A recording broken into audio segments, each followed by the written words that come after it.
Hello and welcome to another video. It's me, Richard Jepp, here at Silverstone for rounds 11 and 12 of the CityCar Cup and Student Motorsport Championships.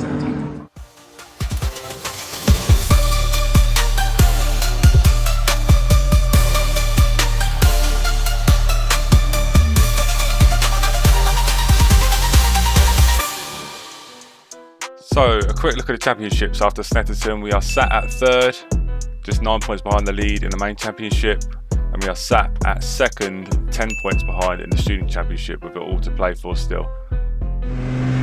So we're just stepping into my fastest lap here at qualifying at the Silverstone National Circuit for Student Motorsport and BRSCC CityCar Cup. Coming along the national pit straight now. We're into third, switching into fourth now. This is flat out round Cops. Putting it back down to third just to get the bite for the initial entry. Still in third along here. Going into fourth now, coming into Maggots. So hard braking down into second for Beckett's. Cutting the curb as much as possible, running it out as far as we're allowed as well. Got a nice good toe off Aiden in front of me here for the Wellington straight. See me giving him the thumbs up. I thought he was helping me, but he's actually telling me to go around him because he wanted to slow down. But hey ho, got to take what you can. Coming into Brooklands here, down to third. Loading up that front right tyre, very late apex. Looking it back into here, down to second, round for Luffield. Using it as like a double apex. Cutting it on the exit. Using all the track you can on the exit here. Down the Woodcote. And then back down the national pit straight. That was my fastest lap, which was a 1:19.1. Put me P6 overall, which fairly happy about, but there's still a bit of pace in it. Didn't do any testing, so it really showed in qualifying. But yeah, happy with that. Yeah, you always want more when you're not on pole, don't you? So it is what it is. So the format today is a bit different. They've changed things up to be able to get more cars racing. They've actually split us into 3 groups from qualifying. Just coming from qualifying, qualified P6 overall, puts us in Group C. So we race against Group A at like 1:45 and then Group B at 5:20 later on today. So we're going to watch Group A and B race in a minute and then see how we get on in our race. Damn it. I so badly would have let it drop. Good morning everybody. Yes, it should be a magnificent day of club racing. We've got the weather for it, we've got the grids for it, we've got the action set for it, and the circuit. 2.6 kilometres, 5 turns at the Silverstone National Circuit. Practically guaranteed good racing because of the long straights, the long flowing corners. It's a little bit like a bit of an oval circuit in a way, which of course you are quite enthusiastic by, given that you're a big NASCAR fan. And even though it's going to be clear skies, the temperature's quite manageable, 17-18 degrees, there'll be a bit of breeze in the air. I personally call that perfect conditions for motorsport in the summer.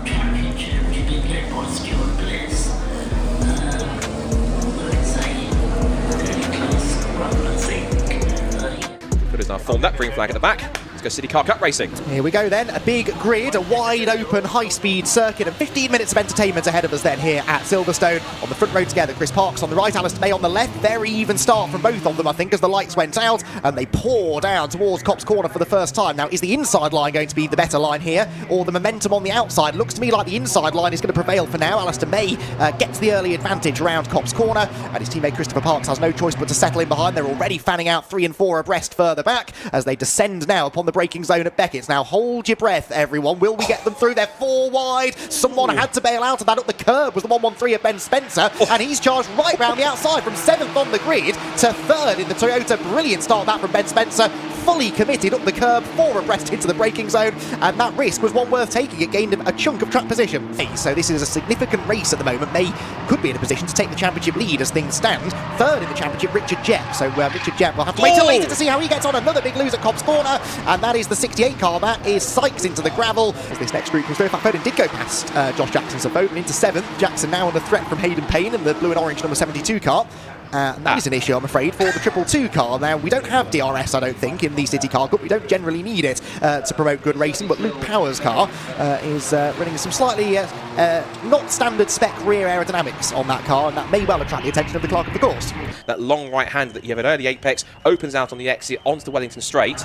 And there are 2 cars off the road into the barriers, or go towards the barriers, up towards Copse Corner. One is Peter Bauer by the look of it, and he immediately opens the door, so he is out of the car. Going to get a replay of what happened here. This was between Bauer and the 61, which was Johnson. Let's see what happened here. There's 2 cars Oh, my word. Goodness me. Two cars come together and such simple touch just did so much. It just went all over the place and Bauer just kept it off the back. Of course, Richard Jepp, as we've documented, really the only one of the championship frontrunners not in this race. He is the only one of the top 5 in the points, not in either Groups A or B, so he'll be out in Group C a little bit later on. Out of Luffield we go, and Alistair May, car 392 then, his first win of the season beckons, and perhaps the most important one, with the championship leader Stuart Bliss seemingly set to finish only 4th. This provisionally could be the championship lead then for May, as he sweeps through Woodcote Corner, sees the checkered flag, and wins race 1 of the weekend at Silverstone in the Nankang Tyre CityCar Cup. Ben Spencer a very close second, 3.5 tenths between them, and Andrew Dyer and Stuart Bliss with Christopher Parks in 5th. I think Parks were a bit disappointed at that, having been in the 3rd place much of the early part of the race. Then it was Joe Moss and Alex Foden. Hayden Payne and Alistair Mehring both got ahead of Josh Jackson on the final lap of the race, so Josh Jackson drops down into 10th position at the end of what was a very good race, very clean race I have to say, 1 or 2 incidents aside. Alistair May will be absolutely delighted with that result. A very important win, I think, in the context of the championship. May then victorious by 3.5 tenths over Ben Spencer, Andrew Dyer 3rd, Stuart Bliss 4th, and Christopher Parks in 5th position. Joe Moss 6th ahead of Alex Foden, Hayden Payne, Alistair Mehring, and Josh Jackson to complete the top 10.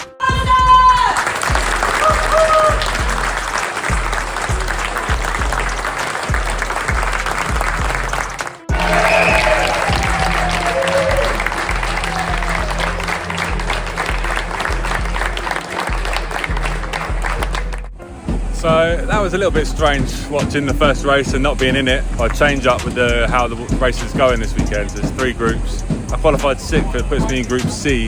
So I race in the 2nd and 3rd race against Group A and Group B. And that race was between Group A and Group B. Yeah, all a bit strange watching that. It's the first race I've ever watched and not been in it. My teammate done really well. Pace and the front guys look good, so it's going to be a struggle. Yeah, qualifying, there's a few bits we need to sort out in the car and hopefully we'll be good. But yeah, weather's getting really hot now, which is going to slow us down a bit. Everyone's got to do the same thing. So yeah, see how we can get on.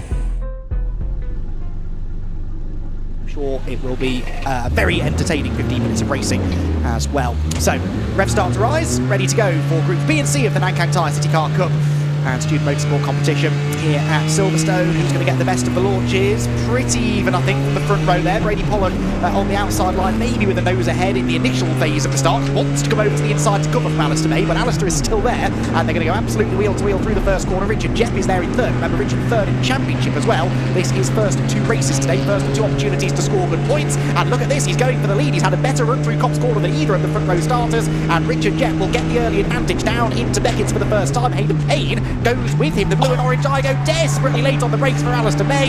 It is Jepp with the lead. May come out of this with 2nd place. He could be down in 5th. Who knows by the time we get to the end of the Wellington straight, because there's still 3 abreast, and Richard Jepp has to pick which of those 3 cars to try and block on the approach to Brooklands. Well, it's 3 abreast. Which of these 3 cars are going to come out on top? And look at the push. I think that Max Finn giving it, Alex Foden giving the push.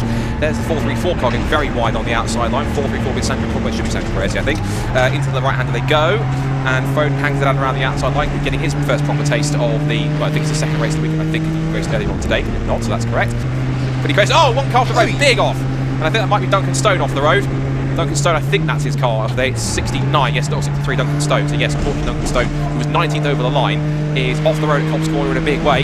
Keeping, of course, that he's hopefully okay from that one. They're quite sturdily built cars with a SW Motorsports roller protection system, which is typically FIA homologation graded, typically all their roll cages are. So these cars are built quite sturdy. That's the best sight we can see. Duncan Stone out of the car and say they build them tough for the city car. That's key to see. Now, well, that's going to be a Yellow Flag or safety car. We'll come back to that in a minute. It's 3 abreast into Brooklands Corner. Jepp in the middle, May on the outside, up the inside past both of them goes Brady Pollard. He was 3rd at the start of the lap. Now he goes to the front from pole position. Jepp going back around the outside to go toe-to-toe with Mays. He holds the line, takes 2nd place, and Foden's on his toes from yesterday after, of course, he had a great run in the Fun Cup car with Andrew Dyer. He's pushing hard for 4th position. Max Finn in the Emax car, who are usually quite dominant to 2 big teams in the C1 Endurance spec cars. They've been experimenting with City Car. He's not too far away in P6. Still Pollack out in front, but the top 4 now covered by less than a second as we go back down towards Beckett. Yep, side by side still into the braking zone, and the inside line I think should prevail here for Chris Brewster. Meanwhile, side by side further up the road, Alex Foden is going for 3rd place. Wrong championship. Wrong championship, yes. Not uncommon to see a Foden near the front of a BRSCC race, though, it must be said, albeit no relation, Alex, to Steve. Outside line, though, it didn't really work, though, did it? Because he didn't have a drafting partner, and Max Finn tucked up behind Richard Jepp, and even though they never actually made any contact down the straight, that gives an assistance to the car ahead, and allowed the Pergo man to hold on to 3rd place. Finn goes 4th, Alex Foden drops to 5th. bit of a gap back to Hayden Payne and Alistair Mering behind. Leading two, though, just starting slowly to pull a bit of a gap. Side by side for the lead now, as here comes Pollock defending from Mail as he was. The illusion given there was he just fended the inside line to hold off. Jet had Finn looking to his inside as he sets the fastest lap of the race, which currently holds to 1:19.264. So it's looking a little civilised for CityCar Cup racing at the moment. There's still 6.5 minutes to go, and there's still every chance. I'm about to eat my words. We're going to go side by side from third place, and Max Finn, as I watch him down towards Beckett's, back into third position now, pushing forwards. It shows that EMAX Motorsport, they can make a city car as well as a C1 endurance car. They can make it pretty good as well, as we're side by side for the lead. Yes, we are. So Alistair May now having a real go and getting past Brady Pollock, and he's got alongside now, heading down the Wellington Straight, and he got the inside line as well, actually. So this could well work for Alistair May. He had a speculative look here at lap ago, but this time he actually has his nose ahead into the braking zone, and Alistair May slips through, slips wide though. Pollock might get an opportunity to get back alongside. He is alongside into Luffield, and that's the outside line, and that's not going to work. Alistair May does well to... Oh, actually, no, didn't call the inside line. Brady Pollock nuzzles up alongside him and eases the 392 car wide. I thought May had covered that inside line, but there was maybe half an IGO width gap on the inside, and Brady Pollock converted that into a full IGO width gap, and he's back on the inside towards Cox Corner. Brilliant racing, separated by 33 thousandths of a second at the line, but Brady Pollock now has the better line into Cox Corner, and I think we'll go through. Max Finn, meanwhile, in behind them in third, is within a second now, so only, 2 or 3 quarters of side-by-side running for the leaders, and it's brought the third place man right into play. Finn has got some real momentum out of Cox Corner. Might well try and make a move into Beckett's. No, keeps his powder dry for now. So Pollock from May, from Finn, the top 3, and Alex Foden is rather late on the brakes of Beckett's and hands 4th place back to Richard Jebb. I think he briefly got ahead of Richard there on the run to Beckett's, and then got it all wrong in the braking zone. Skips over the curve on the apex of Williams again, straight to the inside to the fend through Luffield. Max Finn, who's done plenty in the middle of C1 endurance car, but again getting stronger now since the car comes back. Took a while to get himself some pace. He's been hovering around the top 5, top 10. Going at it again for 4th place. Foden speculatively looking up the inside to try and pull level with Jet through Woodcote. 4.25 minutes left to go as we head back down the pit straight. And again, not on racing line because he's not comfortable to go there. He knows May will try and dive up the inside. They're still side by side for 4th place. Foden thinks, right, we'll try this again, shall we? Comes corner, into the right hander we go. And Jet this time stands his ground on the outside line, but Jet can certainly give it as good as it's got. Over the curve he goes, but keeps his foot in. You can go flat in CityCar Cup car through cops. Done it himself as it goes through the right hander, and but as they come into the right hander of Beckett's, they go out of shot and back into shot again. And Foden this time thinks, right, I'll judge the corner properly this time. Uses plenty of curve, and he's got the move done. So while he was a bit over enthusiastic last time by, he learns his lesson this time. Yeah, but again, by running side by side, you lose so much momentum, don't you? And those top 3 have checked out now, so it's Pollock, May, and Finn for the lead. And as they come onto the across the line, I think May should be just about in front. By the time they start the last lap of the race, he is by 65 thousandths of a second, but it's side by side down towards Cox. And he's on the outside line. Keep an eye on Max Finn in third. He will be quicker off the corner than either of these two, I think. Brady Pollock then manages to get back in front for now. Alistair May not able to complete the pass. It's a great example of that side draft that Scott mentioned there. That's what got May alongside through Woodcote, but ultimately not into the position. So Pollock hanging on for now. There's one more realistic slipstreaming opportunity, isn't there? Down this Wellington Straight, and Alistair May is positioning himself as close as physically possible to Brady Pollock from the 12 Toyota without actually hitting it through Beckett's. It's a slow car off in the distance, which I hope doesn't come into play here when we get down into Brookland. I don't think they're quite going to catch that lapped car, so it's 3 of them together for the lead. Pollock defending the inside. There is a gap there if Alistair May feels really brave, but no, decides to take the wide line into Brookland. Comes back to the late apex and try now and settle Brady Pollock into Luffield corner. Brady is defending really well ever since he got the lead away from Alistair May a handful of laps ago. He takes a wide line into Luffield though. Look at the extra momentum that gives him on the exit. Now remember, a lap ago he got the side draft here and he was ahead of the line by 65 thousandths of a second. He's not alongside this time though. If he could have positioned himself in the same place, it might have worked, but as it is, Brady Pollock will hang on and claims the victory in race 2 here at Silverstone in the Nankang Tyre CityCar Cup Championship. 2nd place for Alistair May and 3rd for Max Finn. 8/10 of a second is back in the end from the leader was Max. Alex Foden and Richard Jebb 4th and 5th respectively. Alistair Mering, Sandro Proietti, Tom Hartwell, Chris Brewster and Hayden Payne complete the top 10. So Brewster got past Hayden in the closing stages there. I think possibly on the final lap that changed hands. Yes, it did, with Chris Brewster moving into the top 10. So Brady Pollock then is the race winner. Alistair May comes home in 2nd, 3rd Max Finn, 4th for Alex Foden. And the top 5 completed by Richard Jebb. Alistair Mering and Sandro Proietti were next, ahead of Tom Hartwell, Chris Brewster and Hayden Payne. Those last 2 swapping positions on the final lap. Second, we have Richard Jebb.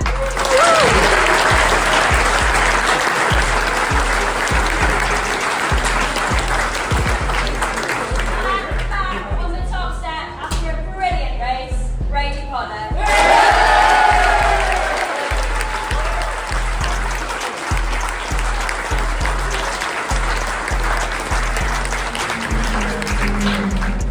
So we're not long in from our first race, second race of the day, but it was my first race. Started P4, I took the lead by T2 and everything was going really well. And it just really suffered with turning, couldn't get it turned in. I ended up dropping back to about 5th overall, but it's still second in the student challenge, so not too bad, but trying to figure out what to do setup wise. So frustrating. On the straights we seem to be alright. We did start to overheat in the later part of the race, but yeah, it's frustrating, not sure what's going on. Watching people drive past is never fun, but you know, we're getting there. So I'm not even sure where I'm starting in this next race. Probably find out as we go down to the paddock. So yeah, see where we are. I'll catch up after the race.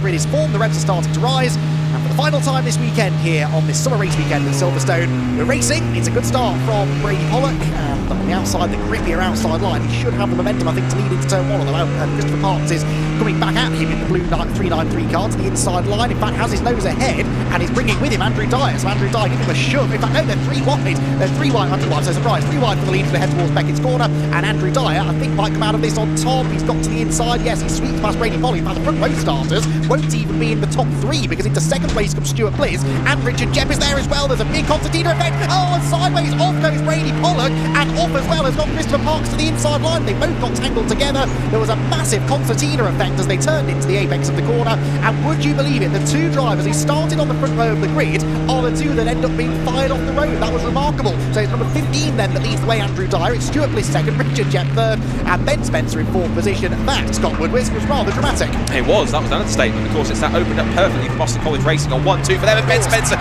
chucks it up the inside into Lovegood and says, out of the way, Richard Jepp, elbows him out of 3rd place, and through he goes. So it's now Toyota's literally to the front, 1-2-3. It's like, well, endurance, isn't it, at this point in time, or like WRC at the front of the field. They were dominating in the Yaris. I'm sure they've won a rally this year, 1st, 2nd, 3rd, 4th, and 5th. I'm sure they have at some point.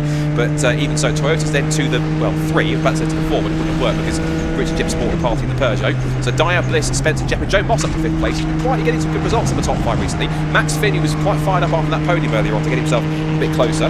Luke Bates in 7th place, and Hartwell Midless is up to 9th as well, isn't it? Brian Midless. He had a spin in race 1. This morning in the first race up at Cops Corner. He's out in the mix. I should stop talking. Ryan Midless. Who's that, Scott? Ryan Midless, unfortunately. No, don't do that. Or maybe. Yes, there you go. That's one not for the show, I think. Or at least the blooper reel. But right. Almost it was a commentator's curse, because as soon as I spoke about it, he's off the road. So anyway, carry on. Like it never happened. 12 and 3/4 minutes to go. And down towards Brooklands Corner. Who else can I curse next? Ben Spencer down the outside having a look at second place. He's going to try and force himself alongside, but this shows in the edge of the road. Spencer keeps his foot in, bounce back on, and Richard Jepp says, thanks very much. That's trying to shove me out wide. I would love it if we can. I have a feeling this might be a bit of a theme for the next 12 and a half minutes here, as that Jepp looks to the outside of Bliss. Now Andrew Dyer, who is ignorant of this, looks behind and says, bye boys, I'm going to go and win this race. Well, the issues for Pollock and Parks have really turned the race on its head. I don't think anyone really quite knows who should have the pace here. Spencer, though, is just going for every gap. Look at that, 2 for 1, double slipstream, and he drives past. There's almost a rub as they turn into Cops Corner, and Richard Jepp says, oh no you don't, I've got the outside line into Cops Corner, and that is where the momentum is. So Richard Jepp for now hanging on, but this is getting very, very elbows out in this final race of the day. Dyer leads, Jepp second, Spencer still third, and that's Joe Moss now in the red Citroen, the best of the Citroens, trying to come to the inside of 2 cars in one go, which he does. That's pretty much standard practice in CityCar Cup these days. Gets himself up ahead of not only Ben Spencer, but also ahead of Stuart Bliss, who's plummeted down the order on this lap. He was second at the line. Especially Richard Jepp now to second place, trying to drag the field along with him. I was going to say another note, this is not typical Stuart Bliss behaviour when it comes to this race. Normally, last year we see him dominating, take lots of race wins. Now, obviously, I'm not saying it's all the Boston College is the issue, because obviously they've got good cars and they're winning races in front, so that's not the problem. But I think just the competition's just levelled up this year, particularly so much over the last 12 months. Like I said, Boston College Racing have been winning races and Stuart leads the championship, so it's just getting in the fight, and I'm pretty certain Stuart would want to win this championship this way rather than just as much as dominating it, because it's good fun, he's in the mix, and it's not the same old every weekend, so this is pretty key. And he's also going to be keen that Andrew Dyer's up there showing the pace of the cars too. He's in there in 5th position, Moss is in 6th, and Luke Bates come from somewhere. He's complete there with a novice cross on the back in one of the newer cars in the field. That's a Gen 2 Peugeot's Peugeot 108, up there in 7th place.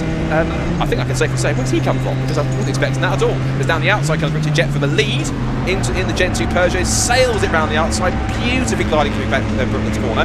That is genuinely one of the cleanest and best overtakes on the outside of Brooklands.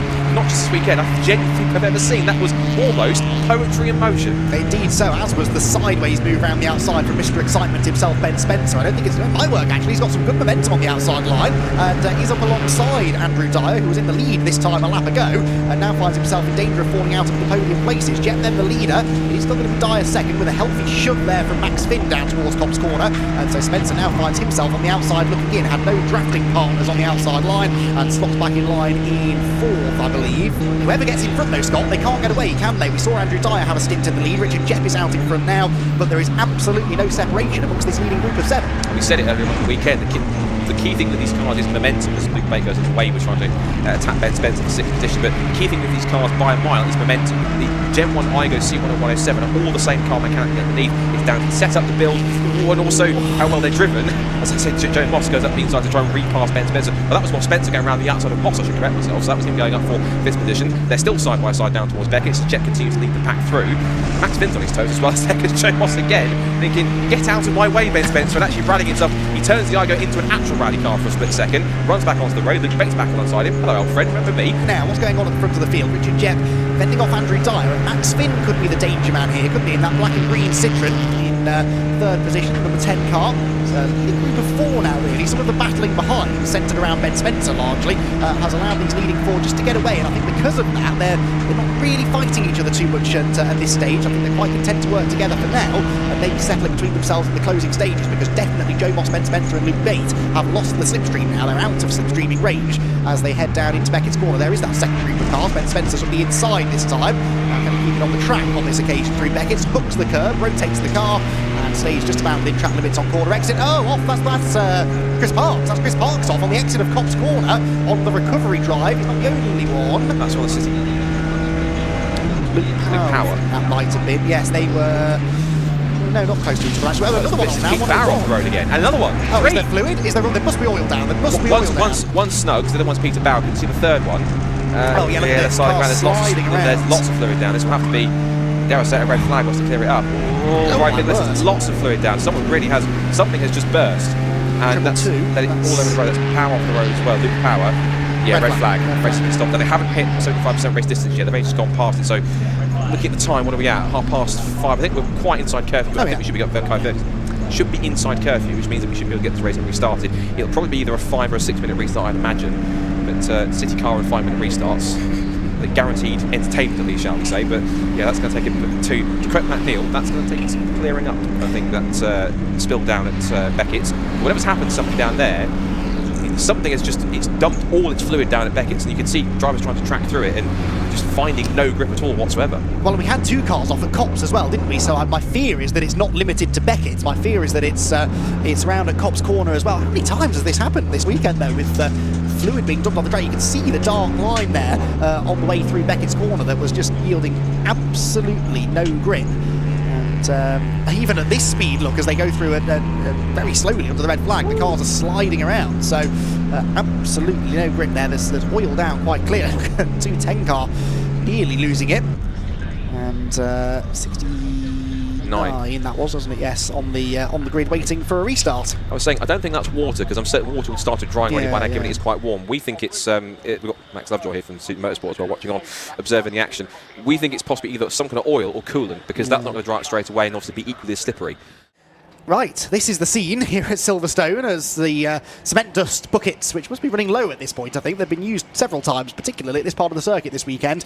Cement being laid down up at Beckett's as a result of an oil spill, we believe, courtesy of Richard Snuggs. We've done some detective work. I say we, like we did any of it. It was actually the far more talented people hidden away in the production truck who have the ability to look back through all the replays and such like, and they've seen that we think it was Richard Snuggs' car that dumped its oil. The trail of oil, look, goes right the way through the grass into the gravel trap, and 5 minutes ago, that is where Richard Snuggs' number 88 car was parked. Which means Richard Jett will start this on pole position with Andrew Dyer alongside. Then we have Max Finn and Stuart Bliss, followed by Joe Moss and Ben Spencer. And of course the key thing as well is that yes, you can put down quick dry and cement that you want, but it won't completely clear everything. There'll still be little elements of oil down there which might possibly cause an issue, and you can run through it, but of course it won't completely dry it when you go through. And yes, running through it will help to kind of clear it up a lot more, but you're going to get, it's going to look like a rally stage down there at Becky's when they go through it, because it's going to be so much cement dust being kicked up, so much mist and visibility is going to be quite difficult. Well, it might well hang there possibly a lap or so as they continue to sweep through it, and they can't help to because it's right in the middle of the road. They're right in the middle of the racing line. When you've got these cars going through in packs together, particularly on the opening couple of laps,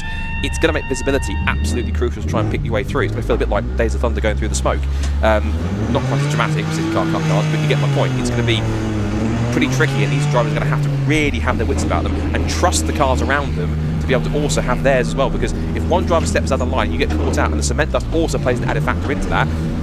We'll worry about the end result if there is anything like that when it comes to it. Hopefully not, but we'll see. Well, they at least have this green flag lap as a bit of a sighting lap, don't they, to see what it's like up there. They won't be going quite as quickly this time, but they can get a bit of a feel for the visibility and the grip levels up at Beckett's as they head down towards Copse Corner. Very slowly, those at the back of the field. They'll pick up the pace momentarily, I'm sure. And a very different look to the grid now to the one that we had at the initial start of the race. Gone from the front row, Christopher Parks and Brady Pollock. And Richard Jepp, who started on the third... no, he won't be on pole position because Richard Jepp has pulled over at the side of the road and got going. Continues. What's that all about then, Richard? Now, he hasn't dropped right to the back of the queue, which I think is my understanding. No, he's still got an issue, hasn't he? Because, he's gesticulating. Hazard lights are on, so... Well, I was just about to make the point that he was now going to be starting for the front row. He was only 6th for the initial start of the race, and then the Peugeot stops at the side of the road. He clearly still believes there's an issue, so he's not running at full speed, staying out of people's way. I was about to make the point that he obviously didn't fall right to the back of the queue, would still, in theory, be allowed to take his front row starting position, but I think he is destined for the pit lane, isn't he? He's still got power. There's nothing falling off the car. There's no fluid, thankfully, coming from underneath it, so the... shouldn't delay the restart, but certainly Richard Jepp is going to be taking no part in it. That's a shame. It is, and it changes the dynamic of the race a little more as well, because of course it means that he's an element we take out of the equation when it comes to battling for victory. We've got the two Boston College cars in there too, and there's Brady Pollock as well in blue and yellow coming through the shot, starting in around about 12th position or so. Lots of work to do, but if he can pick his way through, it'll be quite key. Jepp has carried on, but obviously the car is fairly in limp home mode, and he's quickly pulling it off the circuit onto the runoff tarmac. Nothing in the assembly area because we're right at the end of the day, so you might well just turn it and possibly take it back up the other end, and that's his race weekend, even though at the end of it, it's prematurely done sooner than he'd like to have done, and that might well be key for the championship also. Of course, enough to use that as a drop score. He's doing exactly what I thought he'd do, turn it and go up the other end of the assembly area. It's the end of the day, you can do it, it's fine. So that now means that, well, Andrew Dart, all on his lonesome, will get basically a free pass to take the lead and the whole shot in towards Copse Corner for the first time. So, as you can probably tell, I'm no longer at Silverstone. After that final race, I really just didn't want to hang around. There's been a kick in the teeth after the hard work the team had put in, the work we'd done on the setup, and the pace we had in that last race was great. Once I got into lead, I was quite comfortable. I really thought I would start pulling away, and I did start to, slightly, as much as you can in these cars. I mean, a 0.5 gap in these cars is big anyway. So a little explanation of what actually happened is once the red flag come out, we had been suffering with engine getting hot in the previous race and in qualifying as well, when it was a bit cooler even. I was already concerned that the heat from the engine once sat on the grid is going to cause some problems. So I had a really slow lap under the red flag to try and get some air through the car, cool it down as much as possible. Pulling up on the grid at the end for the regrid, I let the engine run for a little bit, had the heaters on max, had everything I could, but we run quite tight on fuel. The Gen 2 cars are heavier as well, so obviously want to be as light as possible to the 940 kilo. I turned it off after about 5 minutes, which I thought would be ample for the coolant to get round and everything to get back to a nice position. Unfortunately, once we started to grid back up again, the engine management light never turned off once I started the car. Obviously straight away, I kind of knew what had happened. The heat had soaked through the engine under the bonnet where I sat there, and it caused some problems. And I tried to reset the ECU a couple of times, even before I pulled away on the green lap. Just prayed that something would fix it, and yeah, pulled away on the green flag lap. It just wouldn't go above 30 mile an hour. Real kick in the teeth. I pulled over, as you saw in the video, tried to reset the ECU again, and it was still just wouldn't go above 30 mile an hour. So that was it.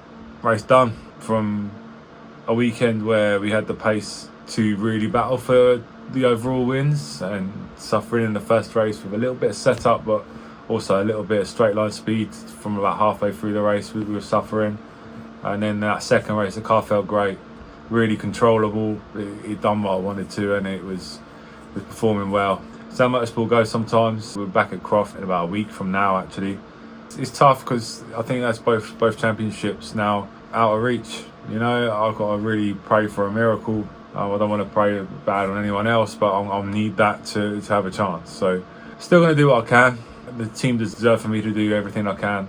And for myself, you know, I don't go out there just to compete, I go out there to win. That's what we're here for, and hopefully Croft brings that overall win this season that somehow we haven't got.